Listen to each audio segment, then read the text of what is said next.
لا الہ الا اللہ لن تنالوا البر حتى تنفقوا مما تحبون وما تنفقوا من شيء فإن الله به عليم۔ اس آیت کا حوالہ میں دے چکا ہوں آیہ بر کے ضمن میں کہ یہ جو نیکی ہے، مظاہر نیکی میں سے، عملی نیکی میں سب سے بڑی، سب سے پہلی، سب سے مقدم انسانی ہمدردی، اور انسانی ہمدردی میں اپنا مال خرچ کر سکنا، اور مال بھی وہ کہ جو محبوب ہو، ردی ہو، دل سے اتر گیا ہو، بوسیدہ ہو گیا ہو، وہ کسی کو دے کر اور سمجھا جائے کہ حاتم طائی کی قبر پر لات مار دی میں نے، تو وہ حماقت ہے اپنی جگہ پر۔ لن تنالوا البر حتى تنفقوا مما تحبون، تم ہرگز نہیں پہنچ سکو گے نیکی کے مقام کو جب تک کہ خرچ نہ کرو اس میں سے جو تمہیں پسند ہے۔ وما تنفقوا من شيء فإن الله به عليم، اور جو کچھ بھی تم خرچ کرو گے اللہ کو اس کا علم ہے۔ کل طعام كان حلا لبني اسرائيل الا ما حرم اسرائيل على نفسه من قبل ان تنزل التوراة۔ یہ بھی ایک جھگڑا تھا، یہودی کرتے تھے کہ ان کی شریعت میں اونٹ کا گوشت حرام تھا۔ حضور نے آ کر جو حرام چیزوں کا اعلان کیا اس میں اونٹ کا گوشت حرام نہیں ہے۔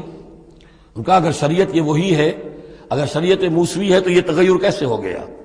اس کی حقیقت بتائی ہے کہ تورات کے نزول سے قبل حضرت یعقوب علیہ السلام کو ذاتی جیسے بات ہوتی ہے کہ شاید ناپسند ہے، انہوں نے اونٹ کا گوشت اپنے اوپر حرام کر لیا تھا۔ جیسے حضور نے اپنی دو ازواج مطہرات کی دلجوئی کے لیے بعض چیزیں جو حلال تھیں ان کی قسم کھا لی، یا ایھا النبی لما تحرم ما احل اللہ لک تبتغی مرضات ازواجک، یہ چیز ان کے ہاں روایت کے طور پر چلی آ رہی تھی۔ تو اللہ نے فرمایا لاؤ تورات اور دکھاؤ کہاں لکھا ہوا۔ تورات کے نزول سے پہلے یہ شکل حضرت یعقوب علیہ السلام کی تھی، اس کی تم پیروی کر رہے ہو۔ تو کھانے پینے کی وہ چیزیں جو اسلام نے حلال کی ہیں، کل طعام کان حلا لبنی اسرائیل، وہ بنی اسرائیل کے لیے بھی حلال تھی، الا ما حرم اسرائیل علی نفسہ، سوائے ان چیزوں کے کہ جنہیں حرام ٹھہرا لیا تھا اسرائیل، اسرائیل سے مراد حضرت یعقوب اللہ کے بندے عبداللہ، علی نفسہ ہی، اپنی جان پر، من قبل ان تنزل التوراۃ، اس سے پہلے کہ تورات نازل ہو۔ اس لیے کہ یہ تو 500 سال کا فصل ہے حضرت یعقوب میں اور نزول تورات میں۔ قل فاتوا بالتوراۃ فاتلوها، اے نبی ان سے کہیے تم جو اعتراض ہم پر کر رہے تو لاؤ تورات اور پڑھو اور دکھاؤ، ان کنتم صادقین، اگر تم سچے ہو۔ شریعت تورات کے اندر کہیں بھی اونٹ کے گوشت کی حرمت نہیں ہے۔ فمن افترى على الله الكذب من بعد ذلك فاولئك هم الظالمون، اور جو لوگ اس کے بعد بھی اللہ کی طرف جھوٹ منسوب کرتے رہے تو یہ لوگ ظالم ہیں۔ اب ان سے کیا آدمی گفتگو کرے؟ قل صدق اللہ، کہہ دیجئے اللہ نے جو کچھ کہا صحیح فرمایا۔ فاتبعوا ملت ابراہیم حنیفا، بس پیروی کرو ملت ابراہیم کی جو یکسو تھے یا یکسو ہو کر، یہ حنیفہ کا لفظ دونوں طرف جا سکتا ہے، ابراہیم کی صفت یہ حال حنیفہ، اور یہ اتباع کا حال بھی ہو سکتا ہے۔ فاتبعوا ملت ابراہیم حنیفا، یکسو ہو کر، بعد کی تمام تقسیمات سے بلندتر ہو کر جو ابراہیم کا طریقہ ہے اس کی پیروی کرو۔ وما کان من المشرکین، اور مشرکین میں سے نہیں تھے۔ ان اول بیت وضع للناس للذی ببکہ، یقیناً پہلا گھر جو لوگوں کے لیے بنایا گیا اللہ کی عبادت کے لیے وہ وہی ہے جو بکہ میں ہے۔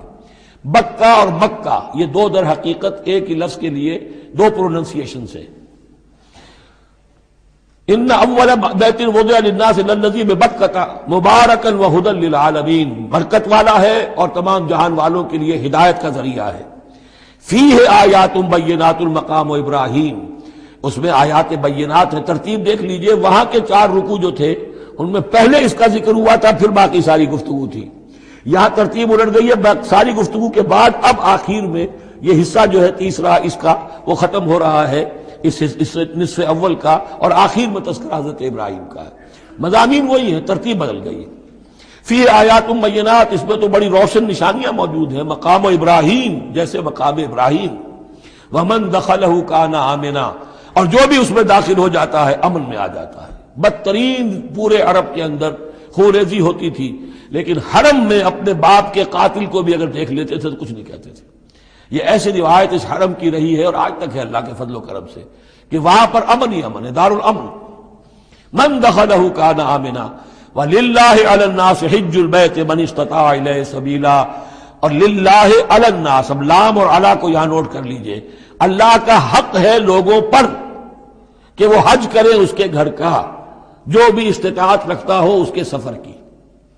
للہ علی الناس، اللہ کا حق ہے لوگوں پر، حج البیت، گھر حج کرنا بیت اللہ کا، من استطاع الیہ سبیلا، جو بھی استطاعت رکھتا ہو راستے کی، سفر کی. ومن کفر، اب یہاں کفرہ کے معنی کیا ہوں گے؟ جو استطاعت کے باوجود حج نہیں کرتا وہ گویا کہ کفر کرتا ہے. ومن کفر فإن اللہ غنی عن العالمین، تو وہ اللہ تو غنی ہے تمام جہانوں سے. قل یا اہل الکتاب لم تکفرون بآیات اللہ. اب آخری یہ آیات ہیں، بڑا ہی انداز جو ہے جھنجھوڑنے کا، اور جیسے کہ پیئرسنگ آئیز کے ساتھ دیکھ کر کسی سے بات کی جائے اور اس کے یعنی نگاہیں گاڑ کر اس پر. قل یا اہل الکتاب لم تکفرون بآیات اللہ، کیوں اللہ کی آیات کا انکار کر رہے ہو؟ واللہ شہید علی ما تعملون، اور جبکہ جو کچھ تم کر رہے ہو اللہ اسے دیکھ رہا ہے. قل یا اہل الکتاب لم تصدون عن سبیل اللہ، کہہ دیجئے ہے کتاب والو کیوں روکتے ہو اور روکتے ہو. صدہ یا سدو دونوں معنی دیتا ہے، لازم بھی متعدی بھی. خود رک جانا، دوسروں کو روکنا. کیوں رکتے ہو اور روکتے ہو اللہ کے راستے سے؟ من آمنا، جو ایمان لے آتا ہے، تبغونہا عوجا، تم اس کے لیے ٹیڑھ تلاش کرتے ہو، سازشیں کرتے ہو کہ صبح کو ایمان لاؤ اور شام کو کافر ہو جاؤ تاکہ یہ ایمان والے جو ہیں ان کے دل میں بھی وسوسے اور دغدغے پیدا ہو جائیں. من آمنا تبغونہا عوجا، تم چاہتے ہو کہ وہ بھی کج راستہ اختیار کر لیں. وانتم شہداء، اور تم خود جانتے ہو جو کچھ کر رہے ہو. وما اللہ بغافل عما تعملون، اور اللہ غافل نہیں اس سے جو تم کر رہے ہو. لیکن ان تمام سازشوں کے جواب میں اہل ایمان سے کہا گیا یا ایھا الذین آمنوا ان تطیعوا فریقا من الذین اوتوا الکتاب یردوکم بعد ایمانکم کافرین. اے وہ لوگوں جو ایمان لائے ہو، اگر ان اہل کتاب کے ان کسی گروہ کی تم پیروی کرو گے تو یہ تمہیں لازماً لوٹا کر لے جائیں گے تمہارے ایمان کے بعد، پھر تمہیں کفر کی حالت میں لے جائیں گے. وَكَيْفَ تَكْفُرُونَ، اور سوچو تو صحیح کیسے کفر کرو گے، کیسے اس راستے پر جاؤ گے. وَأَنْتُمْ تُتْلَىٰ عَلَيْكُمْ آیَاتُ اللَّهِ، جبکہ تم پر اللہ کی آیات پڑھ کر سنائی جا رہی ہیں. وَفِيكُمْ رَسُولُهُ، اور تمہارے اندر اس کا رسول موجود ہے بنفس نفیس. اس سے آپ اندازہ کیجئے کہ علماء یہود کا کتنا اثر تھا. اوس اور خزرج کے لوگ بڑے مرعوب تھے، چونکہ یہ ان پڑھ لوگ تھے، کوئی کتاب نہیں، کوئی شریعت نہیں، کوئی قانون نہیں. یہ لوگ صاحب کتاب تھے، صاحب شریعت تھے، ان کے یہاں علماء تھے، تو مرعوب تھے. لہذا یہاں جو اوس اور خزرج کے لوگ اسلام لے آئے تھے ان کے بارے میں اندیشہ ہوتا تھا کہ کہیں ان ساری ریشہ دوانیوں کا شکار نہ ہو جائیں.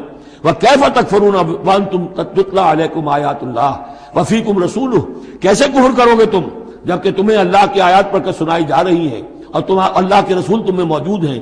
وَمَن يَعْتَصِم بِاللَّهِ فَقَدْ هُدِيَ إِلَىٰ صِرَاطٍ مُسْتَقِيمٍ، اور جو اللہ سے چمٹ جائے اس کی ہدایت ہو گئی ہے صراط مستقیم کی طرف. جو اللہ کی پناہ میں آ جائے، جیسے بچہ اگر اسے خطرہ محسوس ہو، شیرخوار بچہ دوڑ کر آ کے ماں سے چمٹ جائے گا. اب وہ یہ سمجھے گا میں قلعے میں آ گیا ہوں، اب مجھے کوئی کچھ نہیں کہہ سکتا، میں اپنی ماں کی گود میں آ گیا، ماں سے چمٹ گیا. اسے کیا پتا کہ کوئی درندہ صفت انسان اسے کھینچے ماں کی گود سے، اچھالے اور کسی بلم کے اوپر کسی نیزے کی انی کے اندر پرو لے. ایک بچہ یہ سمجھتا ہے کہ میں ماں کے پاس آ گیا تو بس میں اب پناہ میں ہوں. ایسے ہی من یعتصم باللہ، جو اللہ کی پناہ میں آ گیا، فقد ہدی الی صراط مستقیم، اس کی ہدایت تو ہو گئی سیدھی راہ کی طرف. اللہم ربنا اجعلنا منہم، اللہم ربنا اجعلنا منہم، آمین یا رب العالمین. لا الہ